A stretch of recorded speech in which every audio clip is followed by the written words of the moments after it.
Ladies and gentlemen, welcome to React with Rope Break. We are reacting to tonight's episode of Monday Night Raw, which is, if you're watching this at a later date, July 21st, 2014.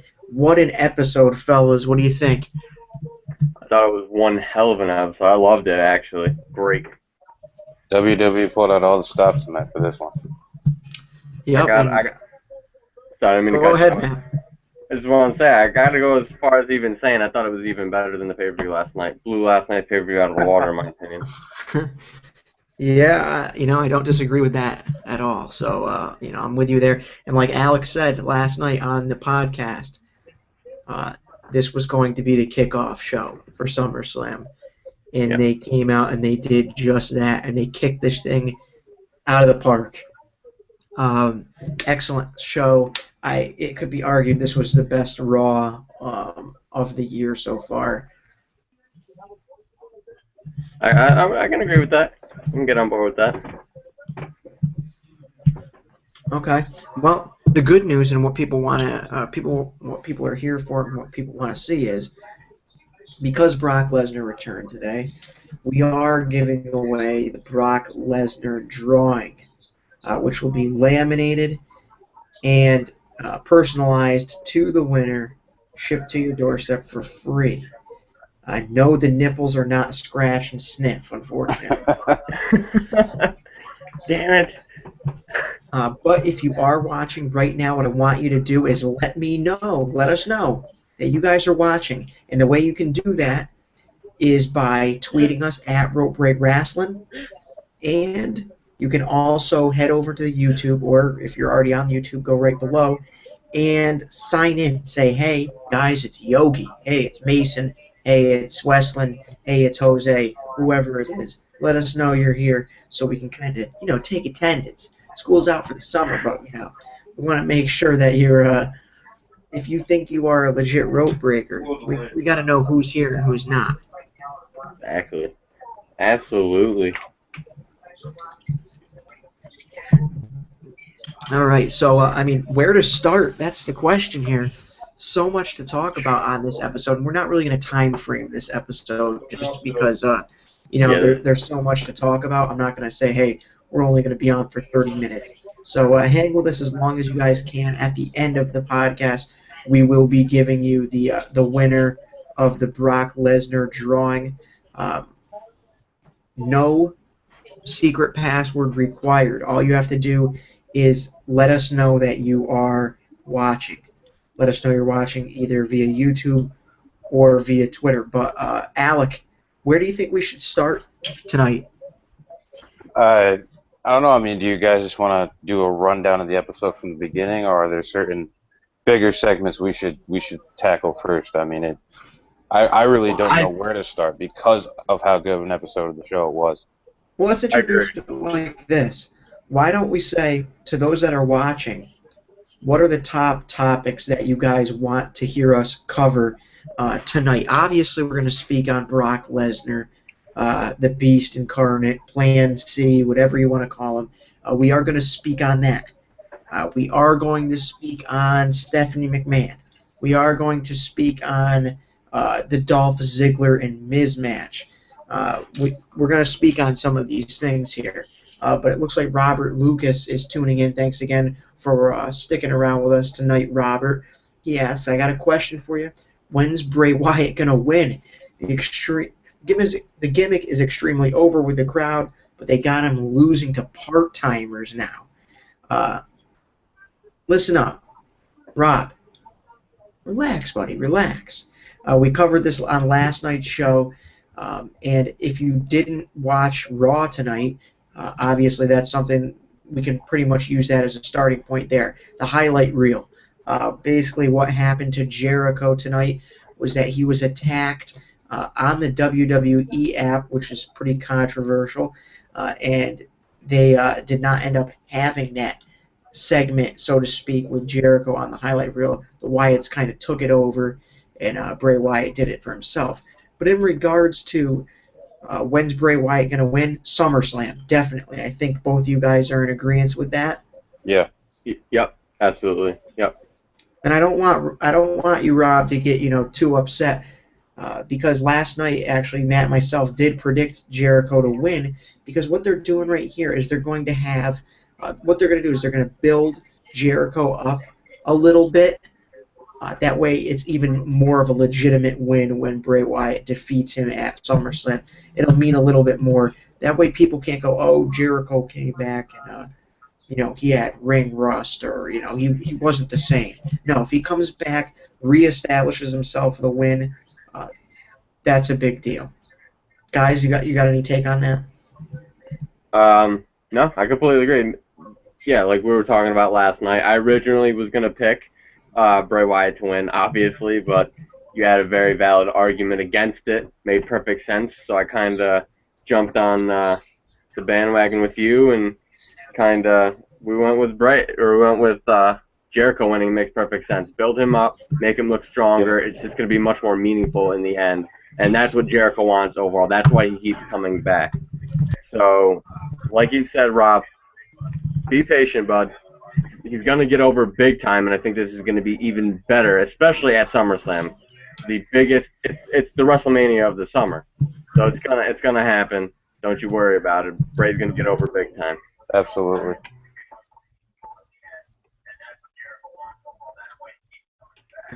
We also have what appears to be a new viewer here. If you guys just want to hang on just a second, I am once again posting to the Facebook page that we are live.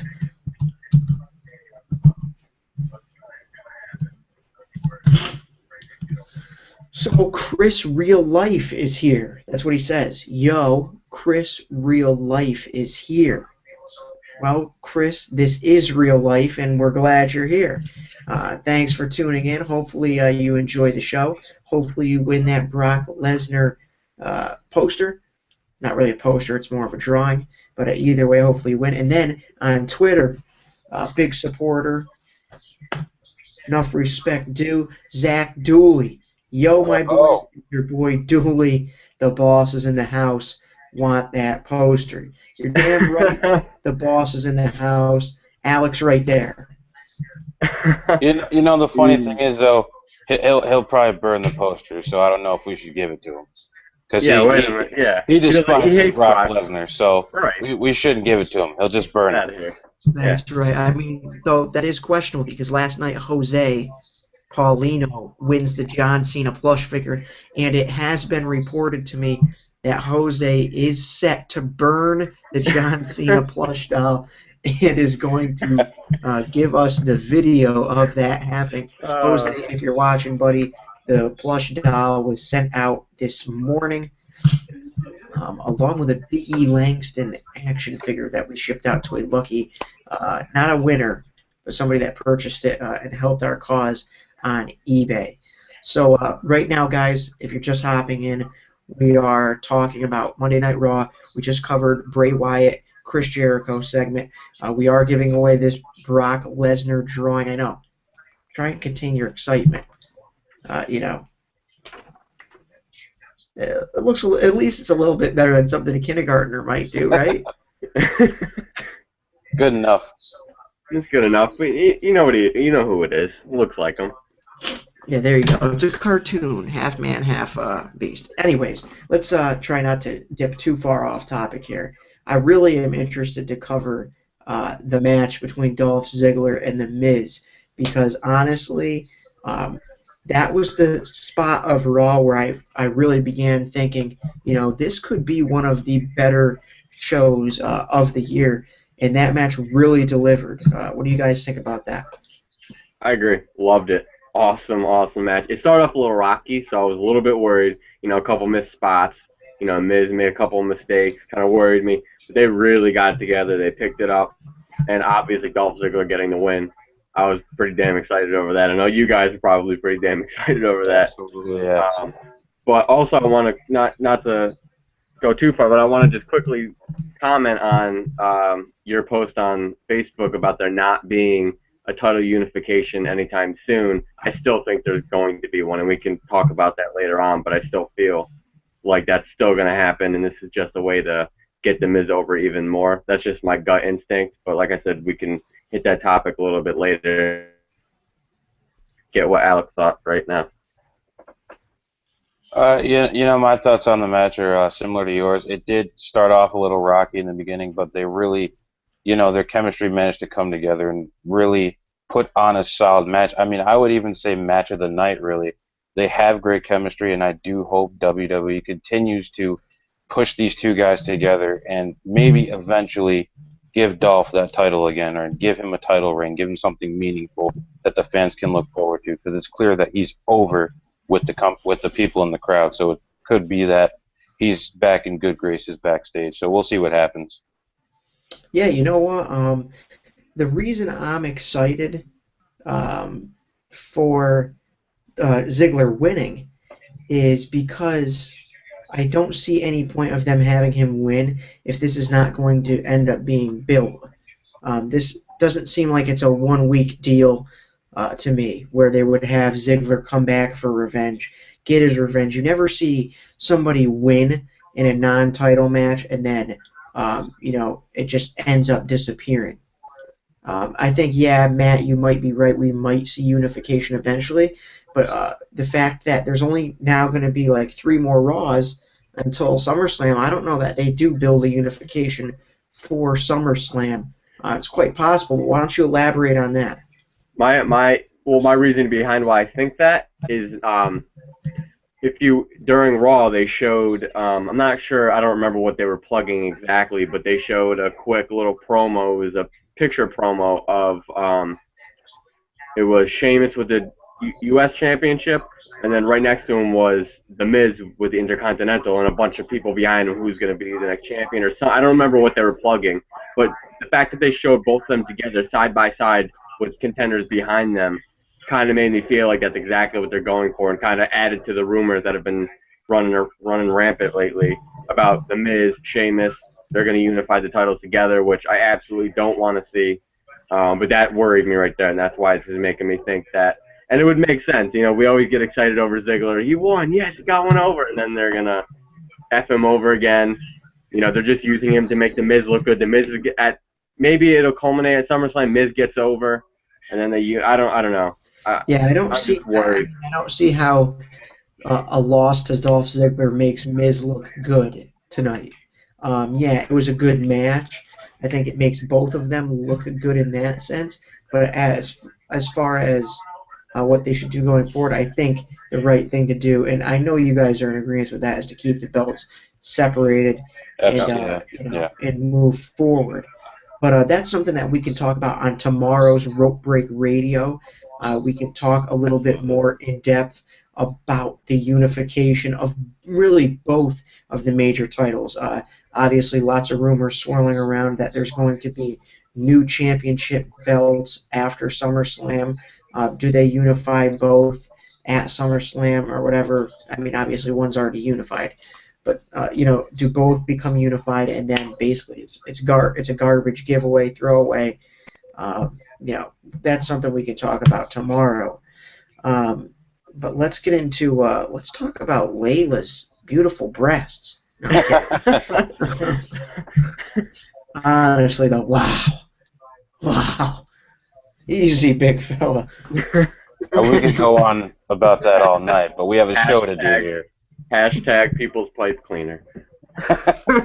Hashtag people's pipe cleaner. Anyways, Chris Real Life on the YouTube page wants to know, how did you guys like the match with Roman Reigns against Orton and Kane?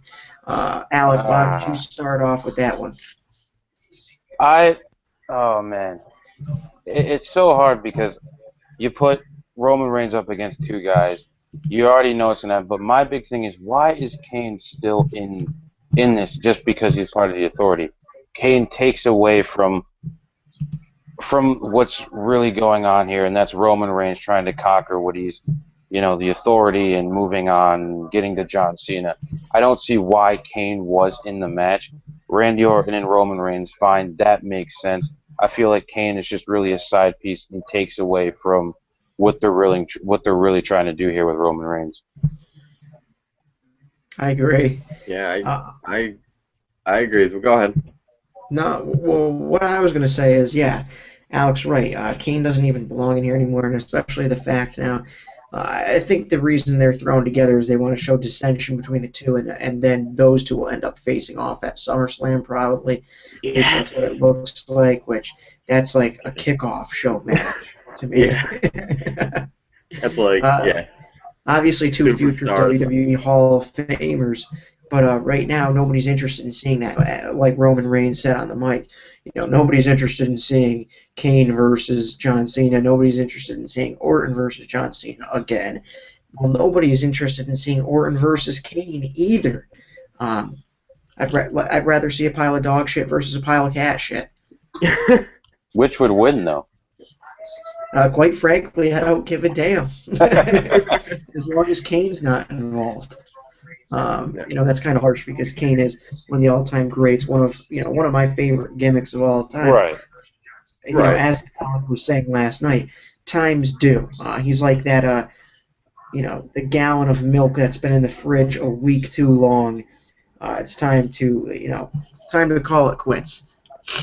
Yeah, I completely agree with you. He didn't make much sense. I understand they're trying to carry over from Battlegrounds, have a little bit of have a little bit of a crossover from Battleground. I get that, but yeah, he kind of ruined the match. He didn't ruin the match. He took away a lot from it. Could have been better.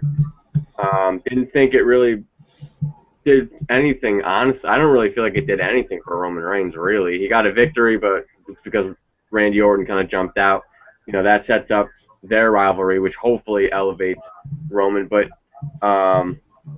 yeah, I'm just afraid Roman's starting to get a little bit. He's a little bit on the edge of becoming the next Cena, and that's kind of worrying me. That's also something that we can talk about on the podcast tomorrow night. And sorry, I just want to take a screenshot of this so I can post it to the Facebook page. Yes, people know what they can win. All right. My apologies. You were speaking on how Reigns is, kind of being sort of similar to the new John Cena. He's teetering on that a little bit, in my opinion. Like he's on like a really thin line right now. He could go either way, and I'm worried that they're he's starting to they're really starting to shave down his moveset to where he literally is starting to have 5 moves of doom. And it's really worrying me. I was mentioning to Alec, his spear is starting to look weaker and weaker. Honestly, tonight's spear, and it's obviously some of that goes to Kane. Pretty much no selling. Such a heavy spear. But I mean, it's starting to kind of look like Batista's spear. It's just like a modified shoulder tackle. It's getting into me. I disagree. Go ahead, Alec. I don't like I told you. I don't think he's turning into Cena or his spear looks bad. I think they're doing it because they don't want him injured. If they're trying to push him as the next guy, as the guy to go on and be, the headliner for WrestleMania 31, they can't have him jumping around the ring, spearing people as hard as he does, doing, Roman Reigns moves. Because if he does by chance get injured, that's another top guy that they lose. So I don't think he's getting the 5 moves of doom treatment. I think it's, look, Reigns, you got to tone it down because we need you to be healthy up until this point so you can carry on after WrestleMania 31 as a champion, whatever they decide to do. So I think it's a case of protecting Reigns until it's time for him to move on. Well, yeah, and the question becomes, too, is the whole 5 moves of doom thing. I think 5 moves of doom is something that's really been attributed to John Cena, but I know this to be true, and that is when a superstar ascends to the top level, to the main event, it's almost like, okay, I'm here now. I don't need to take as many risks.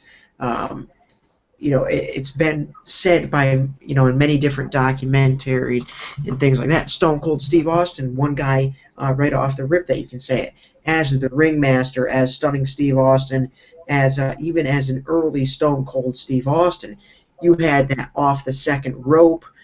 You had a bunch of different moves that were incorporated in there, and then when he made his final ascent to the top, he really became just a brawler. Not many, intriguing moves besides the Stone Cold Stunner, the Fez press, but other than that, nothing that made you go, oh my God, that's new and exciting.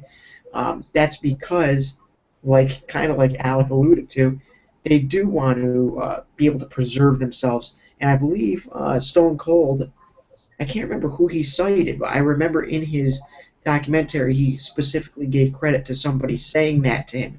Hey, kid, you don't need to do, the elbow drop off the second rope, stuff like that.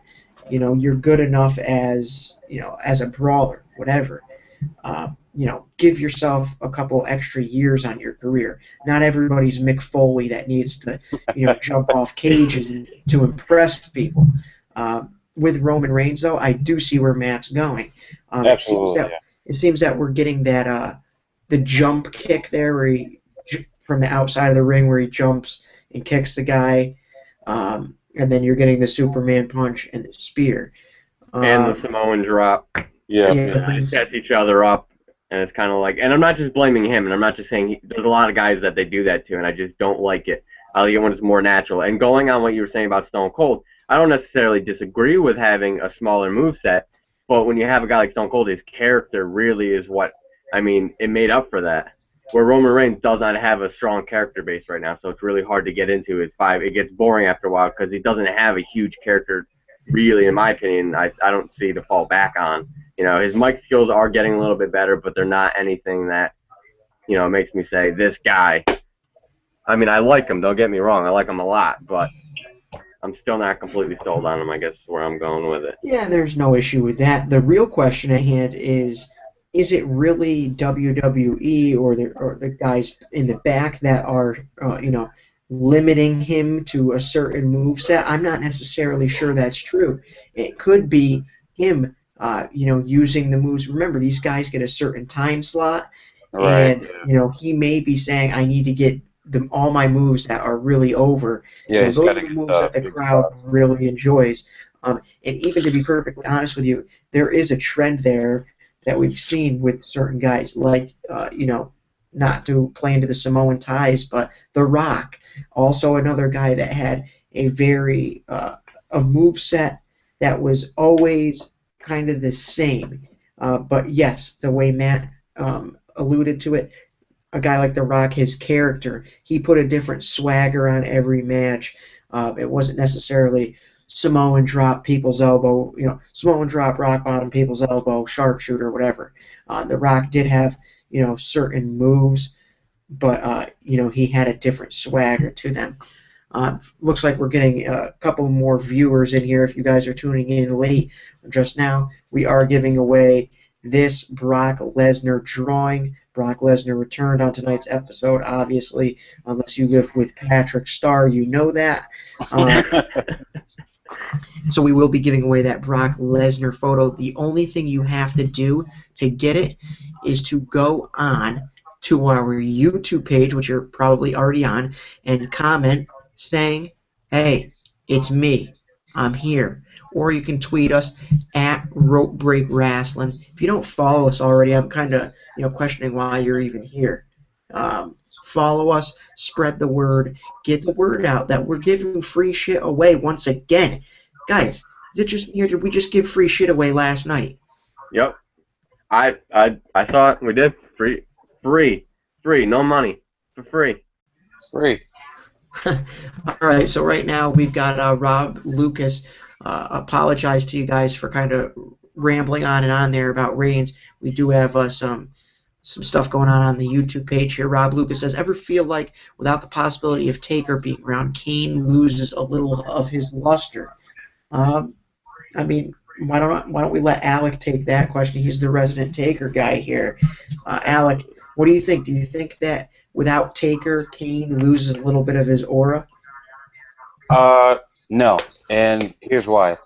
Kane had his run, and he was good, Brothers of Destruction, and all the times it was versus Undertaker. But then after that, Kane was always the guy who was kind of involved in, upper mid-card or sort of main event feuds, but it was always to be the company guy, to put a talent over, to, not really win a championship. So I don't think that Kane has really lost any luster because, Kane still, when he comes on TV, you still want to watch, but not as much anymore. But I'm not saying he's lost his luster. I'm just saying that, I guess we're burnt out of Kane because we've seen everything that Kane can do, and I think they're just keeping him around to keep him around, really. And not to be a mark here, and Matt, I'll let you, give your take on it as well. And I know you're in agreement with this. Is it just me, or does, and like I said, I know Matt agrees with this, does Kane's current outfit really just turn a lot of people off to his character? I don't need to be seeing that much of his face.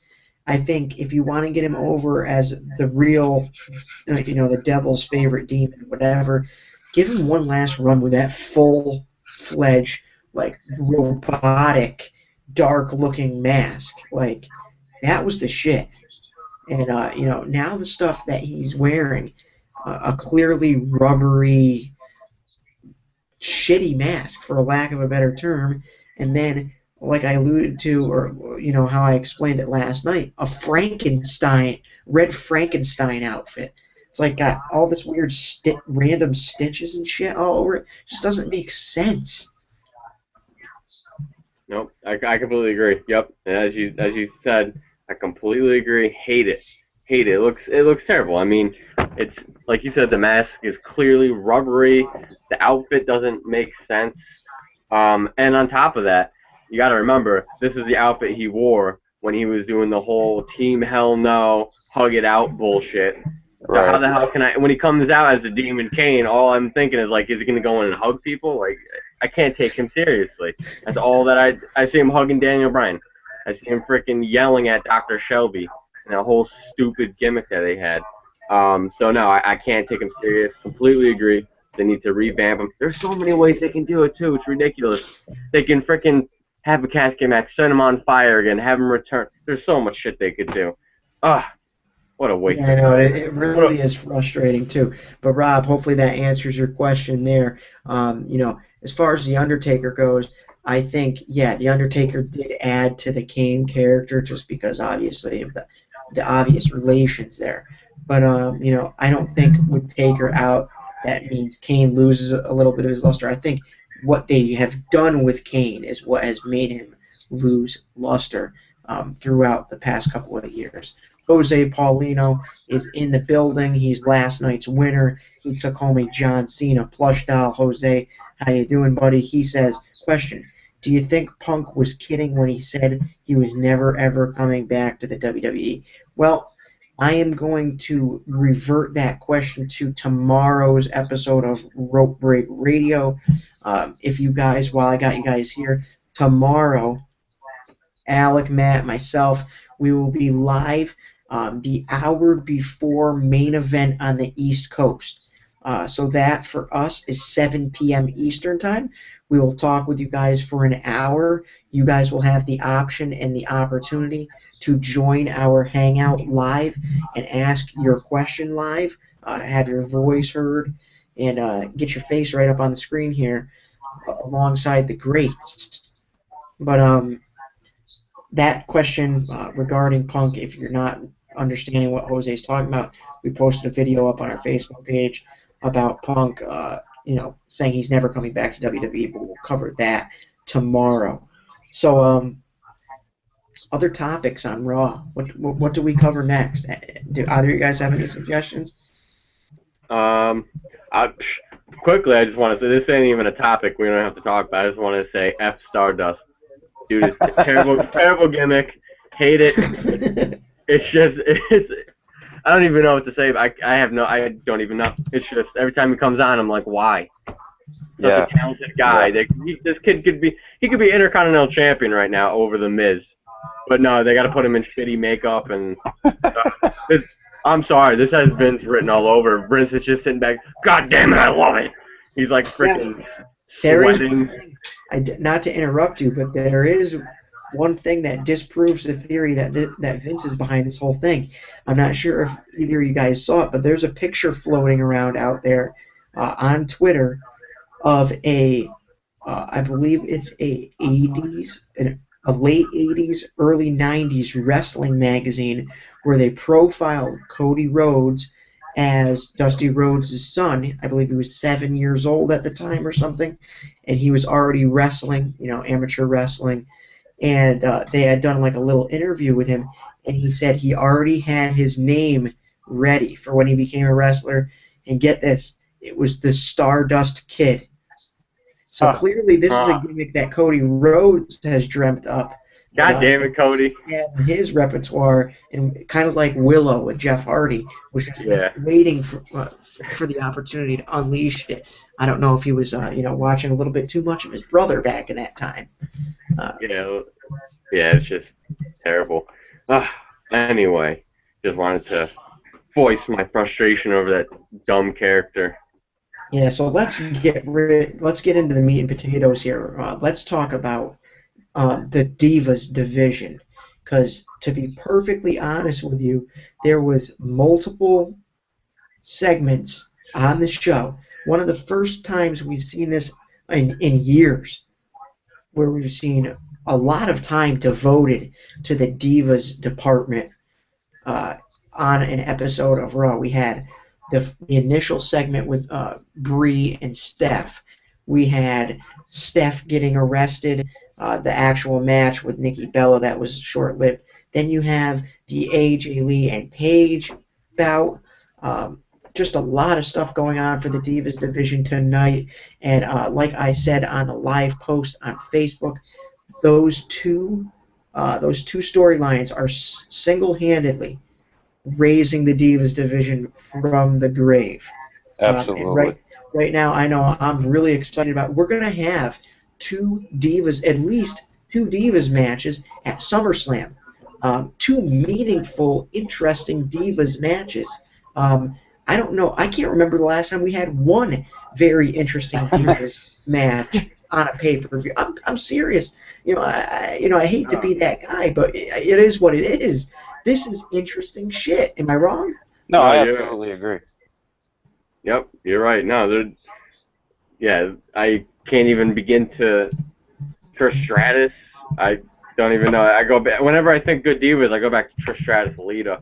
I go back to that era where there was meaningful storylines where you knew the divas, and I completely agree. Solid storylines going on right now with the divas division. I'm actually first time in years excited over it. Yeah, I mean, we've got Paige and AJ Lee. Finally, we get that Paige heel turn. A lot of people are excited that maybe the anti-diva gimmick comes back that she used in NXT. I know Matt would be really excited about that because he's an anti-diva guy himself. But the important Wait. thing. Are you calling me an anti-diva? Is that what you're trying to say? Well, are you Towards the word. anti-diva? Are you calling me an anti-diva? Are you saying I'm a diva? I'm an anti-diva? Is that what you're trying to say? I'm anti-diva, but are That's you calling exactly what I'm saying, Jabroni. Now, no, you're rolling. Shut your mouth. But what I'm getting at here is the important thing to know about the whole Paige heel turn, and we've been talking about this on numerous occasions. Finally, what happened tonight? Some character development for Paige. We got to know a little bit about Paige tonight, and that is going to go a long, long way for Paige. Yep, completely agree. I loved it.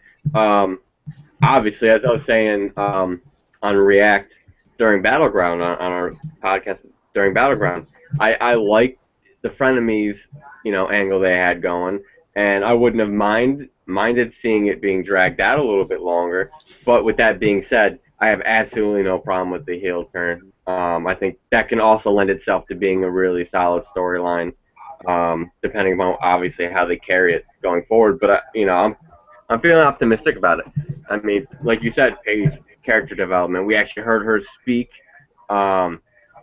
Got a little bit of a mixed reaction, though. That's the only thing that's a little bit iffy. I mean, obviously she's an anti-diva, so she's not necessarily a heel, so that might be okay. But, you'd expect AJ's pretty over for her to get more boos. But I think people were just excited that finally we're getting something interesting, so they were kind of just excited, not necessarily cheering her, just holy shit, this is great. We're finally seeing the Divas do something interesting. They're taking some serious bumps for once. They're not, being lame with it, and it was definitely awesome TV. Yeah, I'm obviously in agreement, but we've got some people weighing in here on YouTube. Jose Paulino asking, did you like that Paige turned heel? I think we all did. And then Chris Real Life saying, do you guys possibly see a match at SummerSlam between Brie Bella and Stephanie McMahon with the stipulation that if Brie wins, she gets her job back? Absolutely. I think that's already where they were heading with the match anyway. I think that was the whole plan all along, and now they're building towards it now. Yeah, obviously in total agreement with that. I think what we're seeing right now, or what we're hearing, or what we've been hearing, Chris, is that this SummerSlam is supposed to be stacked with main events. Now we're going to have those two Diva matches could both be argued that they're main event matches. We're going to have one for the title. You're going to have one that's got Stephanie McMahon in it, and that's a main event. I don't care what anybody says. Doesn't matter the gender. Then we're looking at possible Triple H versus Roman Reigns match. We're looking at obviously now John Cena versus Brock Lesnar. It's possible that, or it's definite that we're going to get Jericho versus Wyatt. It's possible we see the Ascension up, and maybe they grab a spot with the Usos. Either way, this pay-per-view is going to be stacked city. It's going to be one of the best shows.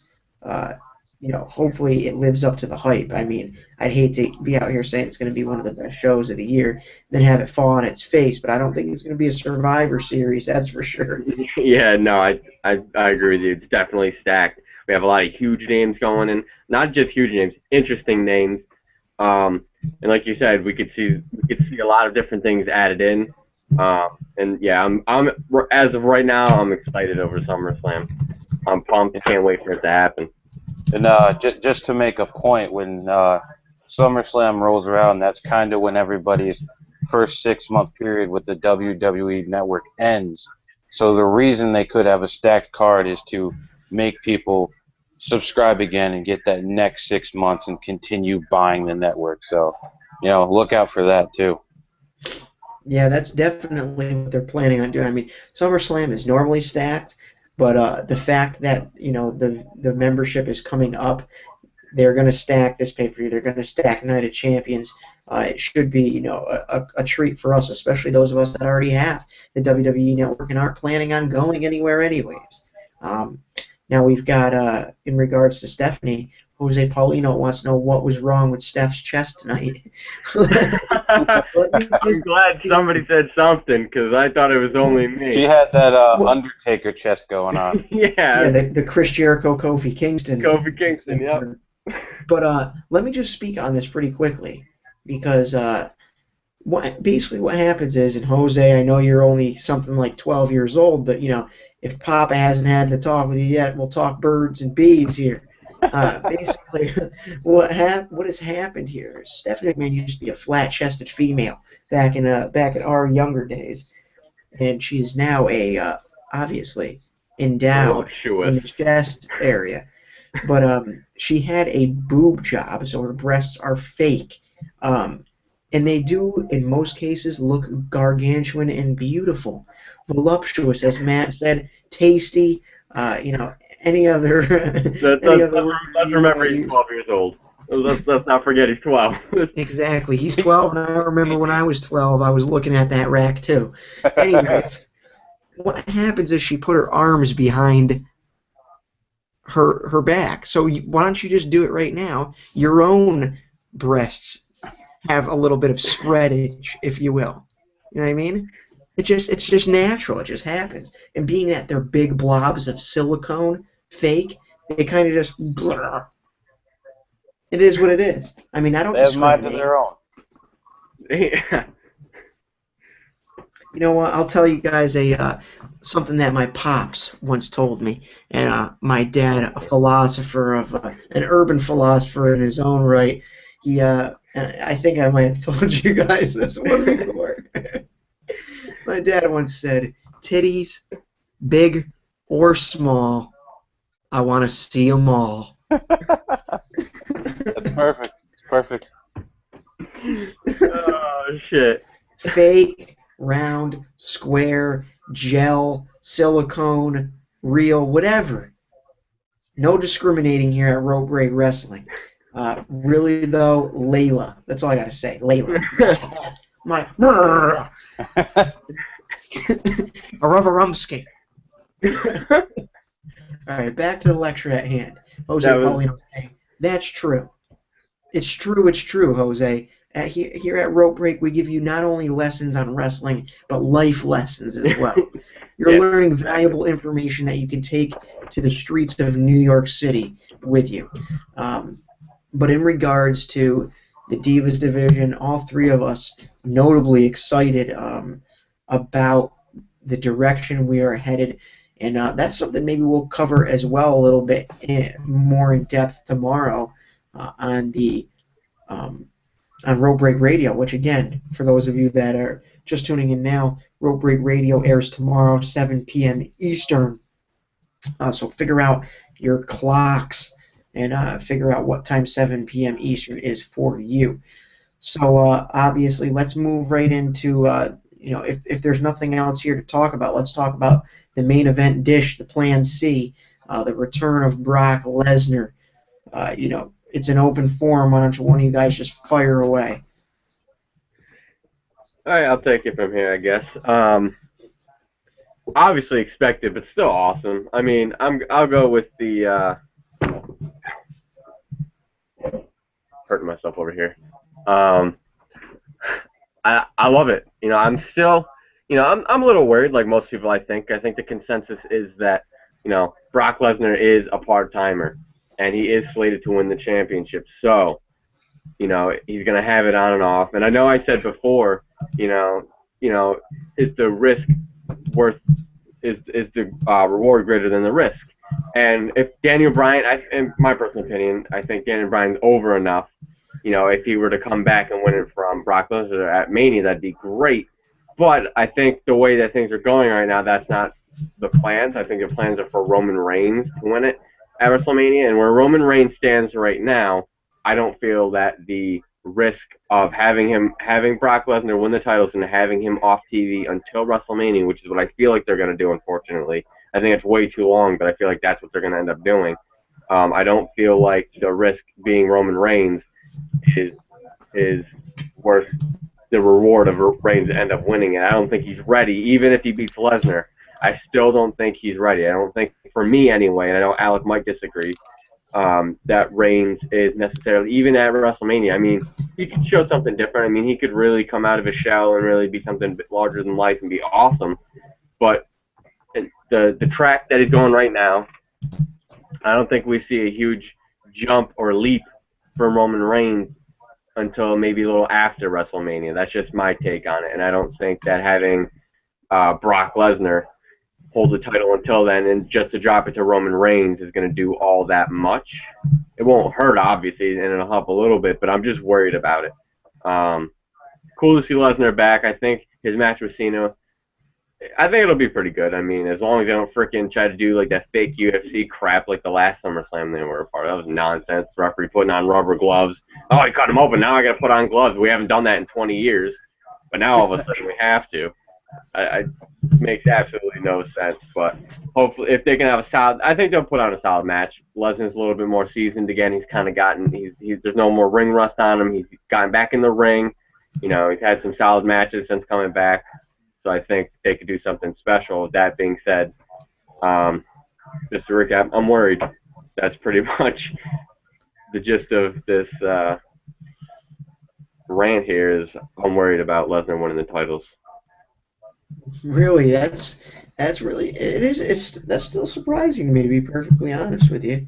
Alec, I know you had an article. Pretty sure it was you that had an article that said Brock Lesnar should win the titles. So why don't you go ahead and give us your take on that? I did write an article. I said that he shouldn't win the titles because being a part-timer, but looking at it, now it might be beneficial to the company because who else are you going to put the titles on? Are you going to keep them on John Cena and keep doing the same thing over and over again, or do you give them to Brock Lesnar and try something new? So you have Brock Lesnar go to SummerSlam, pick up the titles, then Night of Champions. Whether he defends it and keeps it and drops, that's totally up in the air right now. As far as the status of the titles with Brock up until WrestleMania 31 is unknown, but I don't think that they will have the titles off TV that long because it just doesn't make sense. So I think, they coax Brock and say, hey, we'll give you a little bit more money, come wrestle at Survivor Series, Royal Rumble, Elimination Chamber. You can work less Raws, but, at least show up to the major pay-per-views. Whatever they decide to do, if, Triple H will figure out a way to work it out. So am I against him holding the titles? Not necessarily, because it's better than John Cena, but at the same time, I'm still worried because he is a part-timer. Well, don't get me wrong. I'm not against him holding the titles. I'm just a little bit worried that it's going to really be drawn out for far too long. And like you said, it's no doubt in my mind he'll definitely be at the major pay-per-views for sure, and they'll definitely have him scattered around a few of them. But I feel like it's worse for him to miss Raws, in my opinion, because it's live. Everybody can see it. Not everybody buys pay-per-views, so everybody can see him on Raw as the champion. So I think it's worse for him not to be on Raw. That being said, they could do it where Paul Heyman comes out with both of the belts, and builds them up. Heyman, that could end up working out for a certain amount of time, but would that work all the way to Raw? You got to remember, WrestleMania is in April. Will that hold up, and would that be more? I would almost rather see John Cena with the titles than just seeing Heyman with 2 titles come out every single week all the way up until April. I would almost rather see that's every not going to happen. champion. I know that's what I know. That's what I'm just worried about that happening. No, there's no way. I guarantee you there's absolutely zero chance of that happening, at least in my opinion. The way I see it happening is Brock Lesnar wins the titles from Cena at SummerSlam, and then drops them at Night of Champions. He's going to be at Night of Champions. At least that's what the rumors are saying now. And I think with him winning the title, there's got to be some type of agreement with them that, hey, if you're the champion, you're going to have to, pick up a couple more dates here as far as Raws go. I think Lesnar would, agree to that. But the way I see it, this is the way I would book it, if it was me. And I know we talk about this a lot, and it doesn't always pan out the way we want it to. I would have Lesnar win the titles at SummerSlam. Go on, and maybe you have somebody like Daniel Bryan. And, this is tough because nobody's really sure on Daniel Bryan right now, to be perfectly honest. But in an ideal world, I would book it as Lesnar wins the titles at SummerSlam, and then the next night on Raw, Daniel Bryan returns, or some shit like that. And then they have a build where Daniel Bryan can get back in the ring and, challenge for the titles again, take them from Lesnar, so you get that David and Goliath battle that was originally supposed to happen at SummerSlam. And then you can have a guy like Rollins cash in on Bryan in the meantime, get his status as a heel in there, while really keeping Bryan as a babyface, and then you have Rollins carry the strap to WrestleMania, where finally Roman Reigns can get his big, babyface over push or whatever. Obviously a lot of things and a lot of dominoes would have to fall for it to happen like that, and it's probably not going to happen like that. But if I could be in charge of the bookings, that's the way I would do it. I think everybody makes out well there. Because guess what, Matt, and everybody else that disagreed with me, the night after Payback, or the night of Payback, or whatever it was, Money in the Bank, John Cena versus Brock Lesnar has immediately deflated Brock Lesnar's status as the top heel. And if you don't believe me, just listen back to Raw tonight when you heard the crowd chanting, "We want Lesnar, we want Lesnar." Then he comes out to a huge pop. That's not what it was supposed to be like. It's supposed to be like a Batista reaction where people are pissed that this motherfucker's coming back, this part-time son of a bitch. He beat The Undertaker's streak. Now he's going to come and get the titles. He's part-time. He doesn't deserve it. That should have been the reaction. Instead, they're like, fuck, thank you. Anybody but Cena, for fuck's sake. I don't know. I think one Raw, especially when it's a return of a big name like Brock Lesnar, isn't enough to gauge that he's over with the crowd. If next week, I'll give it this way. If next week on Raw they say something about Brock Lesnar, or Paul Heyman comes out and talks about Lesnar, and they're cheering the fact that he's talking down on He could be there Cena. again next week. Don't count that out. Right, that's what I'm saying. If he's there, or if Paul Heyman comes out and they cheer him, then I'll completely give you your props. You're 100% correct.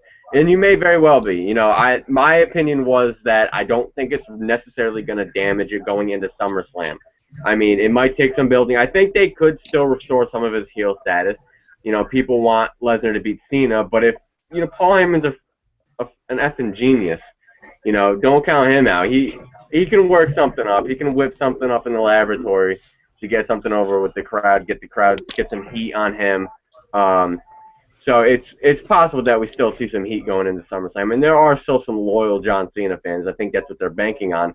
And in retrospect, we're not gonna get you can't expect a full heated reaction from anybody facing Cena anyway, and that's not what I was expecting. But I figure that there will be a little bit. I think going on towards SummerSlam, there's going to be a little more heat on Lesnar. Just my opinion. I could very well be wrong though. I mean, and as far as you saying anybody that faces Cena, it wasn't gonna be a huge heel or whatever. That's exactly what my point was that it was known that Brock Lesnar was coming for SummerSlam main event, and that's why I thought Cena was the wrong guy. I might have even given the straps to Roman Reigns just for that purpose, because then Brock Lesnar would have been a legitimate 110% heel, because now you've got a part-timer coming back, and he's going to screw over Roman Reigns. This guy is brand new, and we love him, and we really want him, to be the future. Kind of like the way, Batista was going to come in and screw Daniel Bryan over. I think that would have been the way to go. Instead, yeah, you're right. There are some loyal John Cena fans, no doubt. But I don't think it does very well for the main event to be half and half. Paul Heyman said it tonight. He doesn't care which side of the fence you lie on. So clearly they're not going to push any heat. It's going to just be the way it is, in my eyes. They're just going to go forward with the way they've got it. And half the crowd is going to cheer for Brock Lesnar, and half the crowd is going to cheer for John Cena. And I don't know. That's just not the way it's supposed to be. And I know you, out of anybody, Matt, you're the traditionalist guy on the panel here. You know better than anybody that that's how it is. You want to talk about it? It's no different than Bo Dallas versus Damian Sandow today. You're confused. You don't know what's going on. I like Brock Lesnar. What if there's a kid out there that likes Brock Lesnar and likes John Cena? Now they're confused. They've got no effing clue what to do. Or a guy like me that's going to clearly cheer whoever the heel is because I hate Cena. Yep. Whatever. It doesn't make sense to me. They could have put a guy like Roman Reigns in there and make you feel bad for him. That's how you get heat. It's like, oh, well, he just got the belt, like Daniel Bryan did the entire last year. Everybody loved Daniel Bryan because it was the underdog story, blah, blah, blah. Same play could have been, done with Roman Reigns. But whatever. I mean, it's past what it is now. It is what it is. But I just wanted to kind of brag out there and say, immediately, right off the rip, we want Lesnar, blah, blah, blah.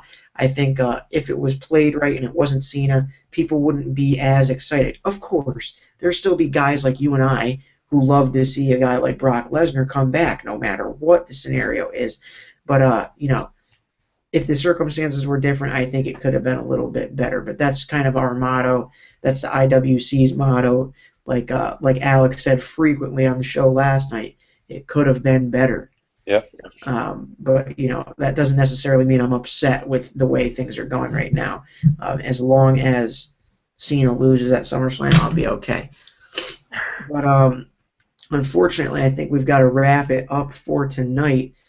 I've got to shut the lights out in here, otherwise, my electric bill is going to be way too expensive. But we do have some housekeeping to do, gentlemen. We've got a picture to give away here. A Brock Lesnar drawing. Uh-oh. Who's going to be the winner? You can decide what to do with it. And if I'm going to go out on a limb here, I'm going to say that it should go to Chris Real Life. And I'm going to say that because he proposed a couple good questions today, and after looking at his YouTube profile, stalking him out for a bit, he's been tuning in to some of the shows after they've gone off the air. Oh, so man. Clearly we've got a secret fan, a stealth fan here in Chris Real Life. And, without... if there's no objections to that, that's where I'm throwing it. No, absolutely. No, he definitely asked some pretty great questions. That's usually how we base it anyway, whoever asks the most intriguing questions, and he pretty much did, so I'm with you on that one. I agree. All right, well, Chris Real Life, congratulations. You've just won the Brock Lesnar photo. Now, listen, this doesn't mean that you can't ever win anything ever again, because Jose Paulino had messaged us earlier and said, hey, am I still eligible to win now? Of course you are. Just because you win one thing does not mean you can't win any more. We've had multiple winners across, different platforms, and, we have no problem sending something away to somebody if they are really committed to the rope break cause. Jose Paulino, Chris Real Life, looks like you're our two main viewers here tonight. But Chris Real Life, it's going to you, so congratulations, buddy. And you have officially 24 hours to either direct message us on Twitter with your shipping information or message us on our Facebook page with your shipping information, and I will get that prize right out to you as soon as possible. Guys, you got any closing thoughts here for the tens and tens of the rope break fans? I just want to say to our winner that if at any point you decide that you want to burn that picture, we want the video. I want the video. I don't give a shit if they want it. I want the video. I want to watch. Well, either way, whatever you choose to do with it, and same goes for you, Jose Paulino. We want to know, we want a picture of you guys with your prize. We'll post it up on the site. We'll retweet the photo. We'll make you famous. We want to see that you got your prize and that you're happy with your prize. So once you get it, tweet us a photo or send us a photo, whatever you can do there. So either way, do that. Alec, any closing thoughts? Closing thoughts, thank you for watching the show tonight. Congratulations to Chris on winning the prize, and be sure to tune in tomorrow night, 7 p.m. Eastern Standard Time for Rope Break Radio. Absolutely. What a plug there. You would have thought he worked for Just for Men the way he plugged that right there. Rogaine foam. Rogaine. In case you don't get the tie, it's hair plugs. Either way, anyways. For Alec, for Matt, for the whole rope break familia, for Plan C, who's right behind me. We'll see him at SummerSlam.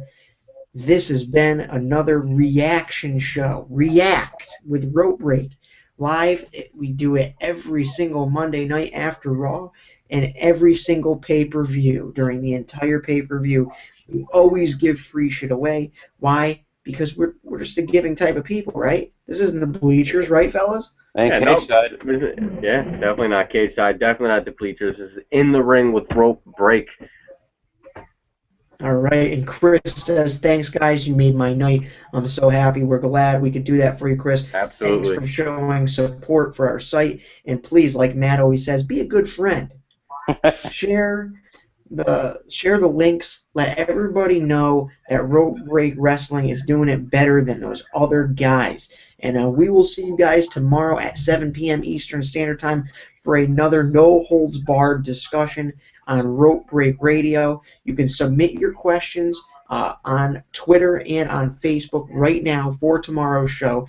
What you want to hear us talk about and shit. We might even do another giveaway tomorrow if you guys are lucky. So once again, for RopeBreakWrestling.com, I'm AuSSy. That's Alec. That's Matt. And thanks again for watching. We'll catch you guys tomorrow night. Have a good one.